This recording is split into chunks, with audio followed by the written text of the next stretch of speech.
In Jerusalem, anti-government protests demand Prime Minister Netanyahu's resignation. The winds of unrest are blowing across the Middle East as the Israeli political scene is swept up in turmoil. In the heart of Jerusalem, a fervent call echoes through the air.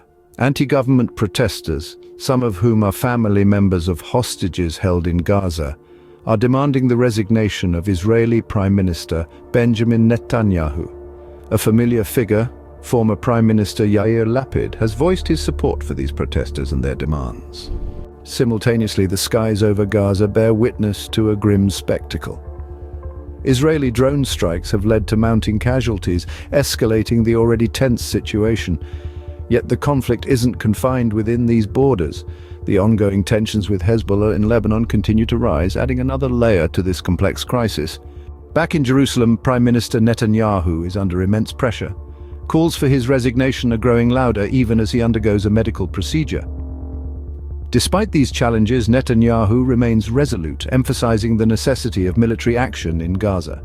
Meanwhile, in the midst of all this conflict, the spirit of Easter attempts to shine through the gloom in Gaza. Christians in the region are praying for peace, their celebrations overshadowed by the ongoing strife. They're not just praying for an end to the conflict, but for the return of those who've been displaced by it. In this intricate web of political, military, and social unrest, the Middle East finds itself at another crossroads. The calls for change are getting louder, the toll of conflict heavier.